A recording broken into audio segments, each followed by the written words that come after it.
Higher secondary Bundeli के हमारे अध्यक्ष किशोर सिंह जी और हाई स्कूल बंजी के सत्यनारायण सिंह जी हैं और प्राथमिक शाला के हमारे रामचंद्र जी हैं और हमारे क्या नारायण सिंह जी हैं, है ना। सभी विद्यालय से जो पेरेंट्स भी आए हैं, अभिभावक आए हैं, उनको मैं हार्दिक अभिनंदन करता हूँ और जोरदार तालियों से उनका मैं अभिनंदन स्वागत करना चाहता हूँ। और एक बहुत बड़ी बात बताना चाहता हूँ कि हमारा जो संकुल है, संकुल बुंदेली में हमारे यहाँ शिक्षक स्टाफ है, उसकी संख्या 43 है, ये 46 है। कितनी संख्या है? 46 है। आप लोग विदित हो तो इसलिए हम लोग बहुत ही धनी हैं। आप लोगों को गर्व होना चाहिए कि हमारे शिक्षा व्यवस्था में शासन ने अच्छा ध्यान दिया है। तो हमारे सब लोगों के लिए आप लोग की तरफ से जोरदार तालियों से स्वागत हो जाए। और स्वास्थ्य विभाग को हम लोग नहीं जानते थे, मैं देखा हूँ कि यहीं से ये रास्ता था, भवलपुर से लोग आते थे खटिया में मरीजों को ठो करके और यहाँ से उसकाते थे, पानी उन्हें पीते थे और इसके बाद आगे बढ़ते थे। तो कुछ लोग तो रास्ते में दम तोड़ देते थे और कुछ लोग मनेंद्र पहुंच पाते थे। ऐसी चीजों को भी शासन ने क्या किया, कम किया है। और हमारा जो स्वास्थ्य केंद्र है, क्या बोलेंगे इसको, प्राथमिक स्वास्थ्य केंद्र के धनी हम लोग हो गए। तो मैडम जी बैठी हैं, डॉक्टर सिन्हा मैडम, उनके लिए भी जोरदार आपको ताली। दूसरी बात, मुझे खुशी इस बात की है कि इतने काफी संख्या में पहली बार इतना बड़ा पेरेंट्स मीटिंग जो हो रहा है उसमें आप लोग आए, तो मैं अपनी तरफ से आपका स्वागत करता हूँ, अभिनंदन करता हूँ, वंदन करता हूँ और आप लोग अपने लिए भी जोरदार ताली बजाएं। अच्छा, सर लोगों को मैं यह कहना चाहूंगा, सर मैडम लोग समझेंगे, एक शब्द आता है स्पर्ट। यहाँ कितने टीचर आए हुए हैं। हम तो प्राथमिक शाला के रहे भाई, हम पढ़ाते थे, बड़े क्लासों को हमने नहीं समझा, नहीं जाना क्या दिक्कत है, क्या परेशानियां है। लेकिन हमको ये लगता है कि आज डिप्टी कलेक्टर को ना आप नहीं देख सकते इतना आसानी तरीके से। आज इस बैठक में डिप्टी कलेक्टर आ रहे हैं, नहीं बाबू, सही बात है। तहसीलदार को देखना नसीब नहीं होता, आज ऐसे बैठक में डिप्टी कलेक्टर आ रहे हैं, सारी सुविधाएं हो रहे हैं। लेक्चरर नहीं पढ़ाते थे पहले हाई स्कूल मैडम जी, यूडीपी पढ़ाए हम लोगों को, लेक्चरर हो नहीं करते थे। आज घर घर के लेक्चरर हो गए, अपर डिवीजन हो गए, प्राचार्य हो गए, हमारे घर बैठे आप उनका दर्शन कर रहे हैं, हमारे बच्चे डायरेक्ट बुंदेली से पढ़ रहे हैं। कि कितनी बड़ी सौभाग्यशाली बात को हम लोग जिंदगी जी रहे हैं, ये हमारे लिए बड़े ही गर्व की बात है। आगे क्या बताऊं, तो ऐसे व्याख्याता मिडिल में भी हमारे योग्य यूडीटी है, लेकिन वो व्याख्याता रैंक के लोग बैठे हुए। इसीलिए कहीं कहीं मालूम होगा आप लोगों को कि विदेश में प्राथमिक विद्यालय में जो होते हैं वो डॉक्टर लोग पढ़ाते हैं, वैज्ञानिक लोग उसको पढ़ाते हैं। बड़े क्लासों में ऐसे चल जाएगा, लेकिन प्राथमिक विद्यालय में जो एक्सपर्ट लोग हैं वो लोग पढ़ाते हैं। लेकिन भारतीय व्यवस्था में ऐसा नहीं है। लेकिन फिर भी आज मैं उन सरकारों को धन्यवाद देना चाहता हूँ। राष्ट्रीय शिक्षा नीति 1986 का प्रशिक्षण हम लोगों ने बैकुंठपुर में किया है, बैकुंठपुर, और एनसीईआरटी या एससीईआरटी जो शोध संस्थान है हमारा राज्य का, वहां पर भी हम कई बार शोध कार्यक्रम के लिए गए हैं। वहां भी नित नए बड़े बड़े जो पीएचडी अनुसंधान केंद्र में शिक्षाविद जो होते हैं वो नए नए प्रकार के क्या करते हैं, शिक्षा की बेहतरी के लिए, शिक्षा की गुणवत्ता पर सुधार करने के लिए क्या करते हैं, प्रयोग करते हैं। और आज मैं एक नव प्रयोग के लिए एक पीटीएम के बारे में क्या बोलते हैं, आप लोगों ने सुना, तो पीटीएम के बारे में क्या होगा, शेखर भाई बताओ, पीटीएम का मतलब क्या निकला? जयपुराम बाबू का मेगा मनी का होता है, मेगा नहीं कहा मुझे सर, मेगा मनी का कैसे बनती है? पीटीएम का मतलब वो मतलब इंग्लिश है। मैं भी सोचा, तुम्हें सोचा वो एटीएम टाइप का कुछ होगा, उसमें डालेंगे निकलेगा, है ना, ये मालूम हो रहा है। लेकिन पीटीएम का मतलब ये है parents teacher meeting, parents teacher meeting, ये क्या है, उसका हिंदी अनुवाद है, फुल फॉर्म है। तो पेरेंट टीचर मीटिंग आज क्यों जरूरत पड़ा, आज क्यों जरूरत पड़ा? पहली सरकार में रही है, मैं कुछ आगे बात करूंगा। अब हम क्या मेगा का बैठक कार्यक्रम है। मेगा का मतलब होता है बहुत विशाल, व्यापक तरीके से, बड़े पैमाने पर। देखिए, शाला प्रबंधन समिति रहा है, अच्छा हमारे दिल्ली बंजी के भी है ना, बंजी चिट्ठी के है क्या है? अच्छा चिट्ठी वाले कौन है, आप थोड़ा करिए, हाँ भाई थोड़ा बताएंगे ना, आप बताइए, खड़े हुए ना थोड़ा। ये पालक शिक्षक बैठक या एसएमसी का बैठक आपके यहाँ होता है?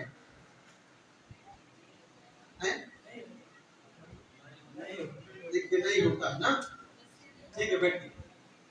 ये देखिए बैठिए, ये जो बैठक है ना, आज का बैठक नहीं चल रहा है, लेकिन फिर ये बड़ा पैमाने पर योजना बनाने की क्या आवश्यकता है, इसको हम लोगों को समझने की जरूरत है। क्या है, अभी सरकार जो बदला हुआ सरकार है, सीएम साहब का, नए सीएम साहब आए, पार्टी को बदला, तो नई सरकारें जब आती हैं तो नई नई योजनाओं को लागू करती हैं। उस पर उन्होंने आज देखिए पूरे छत्तीसगढ़ से राज्य के नोडल अधिकारी, देश के राज्य के नोडल अधिकारी हमारे जिले में घूम रहे हैं, हर जिले में प्रभारी बनाए हुए हैं। फिर जिले के अधिकारियों को हर जगह नोडल में व्यवस्था बनाया गया है। ये हमारे जो राजपूत साहब आए थे, इनका एक ही संकुल था, पर्टिकुलर यहाँ के बाद वो अपने पोस्ट पर अपने काम किए गए हैं। तो हर जगह के लिए कसावट लाने के लिए अनेक प्रकार का गवर्नमेंट की बड़े ही मजबूत और बिल्कुल व्यवस्थित तरीके से प्लानिंग करके और इस आज के डेट को क्या किया है, सुनिश्चित किया है। इसके लिए शिक्षा में गुणवत्ता का विकास कैसे हो, पालक और शिक्षक और बालक का समन्वय कैसे बने।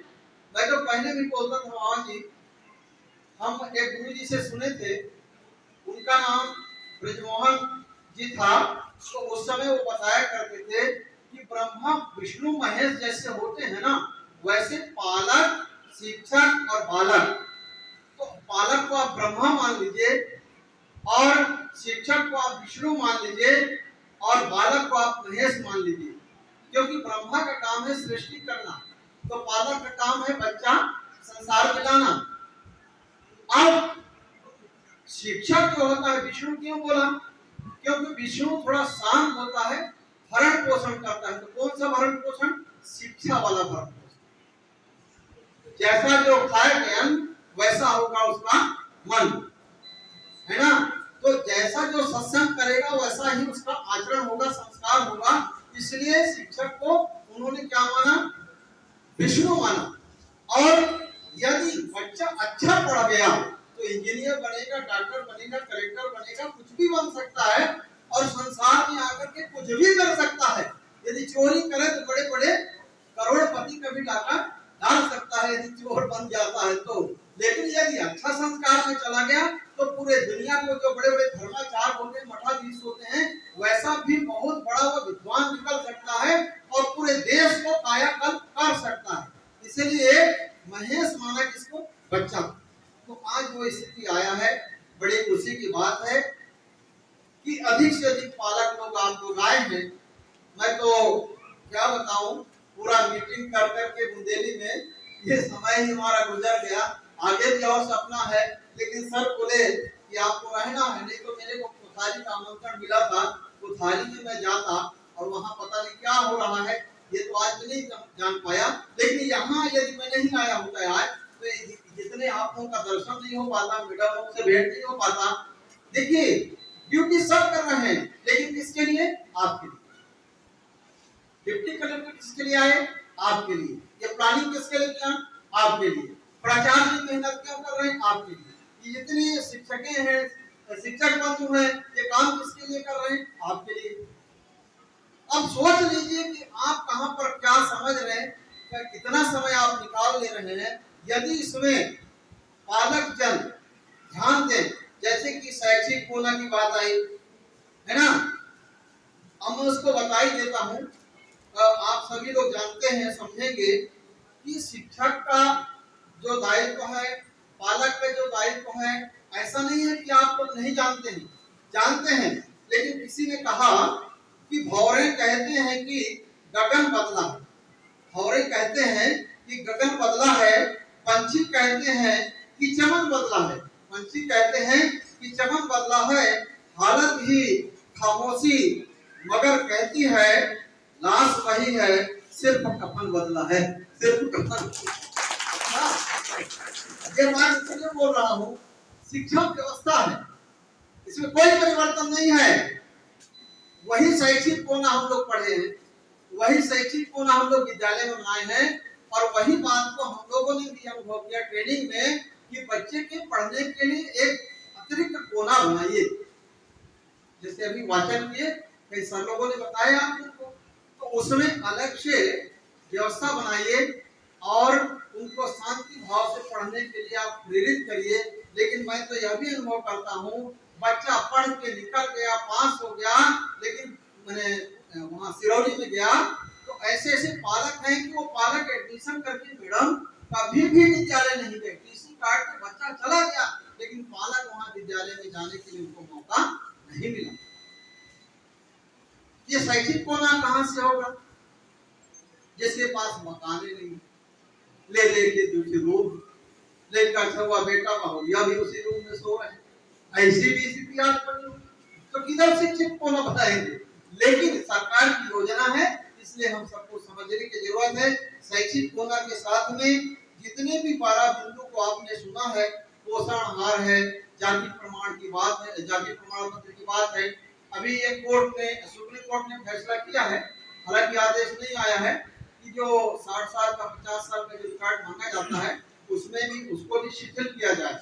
और पिछले बार जो धावड़े साहब थे, कलेक्टर साहब, उन्होंने, हम लोग जब मिलने के लिए गए तो उन्होंने लोगों को बताया पटवारी सिग्नेचर नहीं कर रहा है, 60 साल का रिकॉर्ड नहीं मिल रहा है, बस बिल हम नहीं बनाएंगे, सारी अटकलें जब उनको पता चला तो उन्होंने कहा भाई शासन की जितने गवर्नमेंट के नियम है उसको शिथिल करते हुए जिला कोरिया में विशेष अभियान द्वारा हमको इतना 1000 जाति प्रमाण पत्र बनाना है। वो हम लोग के सामने रूबरू होकर के टेबल टाक को बोलते हैं, उस बात को हमने कहा। लेकिन दुर्भाग्य ऐसा है कि हमारे पालक, हमारे समाज के लोग, जैसे भेना समाज वाले, वो लोग पीछे रह गए, अभी लगे हुए हैं कि सर थोड़ा सा करने लगे। तो ये ऐसा बहुत ही मूल्यवान सुनहरा अवसर आता है, लेकिन इसके बाद भी हम पालक को, हम ग्रामीण जनता के लोग नहीं समझ पाते, जिसके लिए जो कानून बनता है, आज जिसके लिए संविधान ने आरक्षण बनाया, उन सारी बातों को यदि हम हृदय से नहीं नमन करेंगे, स्वीकार नहीं करेंगे, हमारे शब्दों का उपयोग नहीं करेंगे और हम नहीं समझे कि बच्चा नहीं भेजेंगे।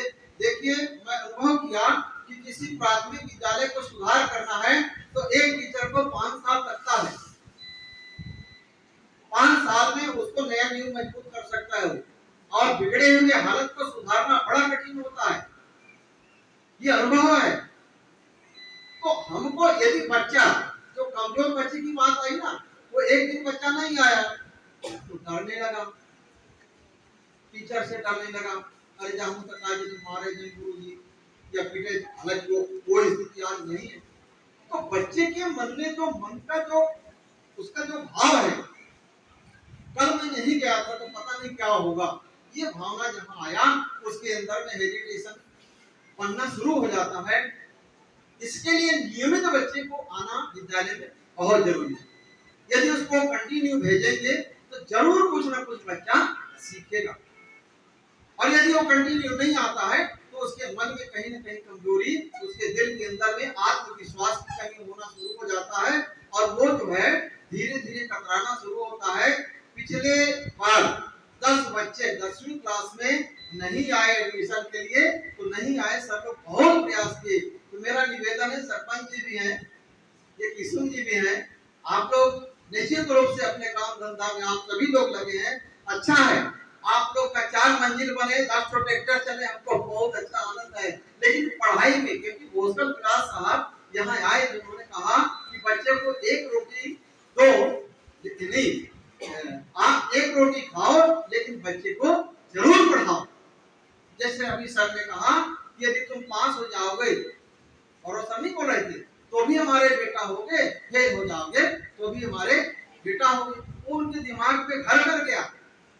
तो ऐसे आपके अंदर में भी ये भावना होनी चाहिए कि खाने के लिए कम पढ़े, लेकिन बच्चे को पढ़ाना जरूरी है। लेकिन मामा जी में हंसी मजाक नहीं है, अनुभव है। 24 घंटे का जो नशा है मेरे को मिलना चाहिए, पढ़ लेगा, पढ़े लड़की पढ़े चाहे जान पढ़े, हम लोग इस वक्त चल रहे ना भाई। अरे मोर को बीड़ी से राय से रे बाजारे जावे। मैं आप लोगों को बताना चाहता हूँ, मैं दिल्ली में गया था, यूपी प्रदेश में, उत्तर प्रदेश में, जैसे गांधी परिवार के शर्मा जी, उन्होंने कहा कि जो यदि नशा को छोड़ता है, बीड़ी छोड़ता है तो बीड़ी में दे दो, शराब छोड़ता है तो शराब में दे दो, बुढ़ापू छोड़ता है तो बुढ़ापू को दो, और इसके बाद उसको छोड़ने का अभियान उन्होंने पूरे भारतवर्ष में छेड़ा है, और अभी भी उनका अभियान चल रहा है। तो हम ये समझें कि नशा एक दिन का मेरे को छोड़ दें, बीड़ी पीना हम छोड़ दें, लेकिन बच्चे के लिए जरूर हम क्या करें, व्यवस्था, काफी पेन की व्यवस्था करें, उसको जो आवश्यकता है, जो समय उसको चाहिए, वो समय उनको दें और उसका ध्यान दें। संवाद बनाएं, सब लोग ये भी बोले संवाद, बच्चे से पूछें, बातचीत करें। कैसे कि मैंने मीना को फोन किया था तो लड़की बच्ची उठाई, तो बोले मम्मी नहीं है, तो कहा कौन है घर में, बोले मम्मी नहात है, कहाँ, टंकी में। अच्छा तो पढ़ने जाते हो? हाँ मैं पढ़े पर जाता हूँ। कहाँ कहाँ जाते हो? वो यूनिवर्सल पब्लिक। अच्छा तो कहे अच्छा फिर अपने बोलते हैं मैं तो ओमली में जाता हूँ। अच्छा ओमली में, वाह बड़ा अच्छा स्कूल है। हाँ अच्छा स्कूल है। कैठी मैडम है, टीम मैडम है, तो प्रिंसिपल मैडम कौन है? वो ज्योति मैडम है, वो नहीं पढ़ावे, लेकिन और मैडम है, केवल पूजा मैडम है तो पढ़ा। छोटी बच्ची कितने खुले मन से बात करी, कोई परिचय नहीं है, मोबाइल से बात कर रही है, ये क्या है? यही है अभिव्यक्ति, यही है खुलापन। तो बच्चों को संवाद करने से आप खुले रूप में उनको, जैसे सर बता रहे थे, कोई बच्चा देखना देखना पापा देख, बच्चा हतोत्साहित हो, वो कैसे जाएगा? इसका हम लोग छोटे में नाटक भी किए हैं, आपको पता। हम लोग जाते थे तो मैं बोलता था नगरखा जाट, मेरा बड़ा भाई बना था, वो नाटक जो जा रहा है तो मैं कहता कहाँ जा, ये हम लोग नाटक भी कर चुके हैं इसका। तो इन बातों को आप लोगों को बड़े भाव से, गंभीरता से समझना पड़ेगा कि बच्चा क्या चाहता है। बच्चा थोड़ा यदि आपसे बात करना चाहता है और अपने तोतली भाषा में आपको बताना चाहता है, तो बड़े प्रेम से उसको आप क्या करें, स्वीकार करें, उनके मन को पल्लवित करें, पोषित करें, और स्वास्थ्य के बारे में ध्यान दें। तो मैं कितना भी कहूँ कम होगा। आदरणीय लाल सर को मैं बहुत बहुत धन्यवाद देता हूँ कि मुझको इन्होंने प्रेरित किया। नहीं तो मैं कोठारी में मन बना लिया था, और कोठारी में इसलिए मन बनाया था कि वर्षों के बाद मैं वहाँ जाऊँगा, टीचर नए हैं, उससे परिचित होंगे, और जो कुछ लोग दुनिया में हैं और कुछ लोग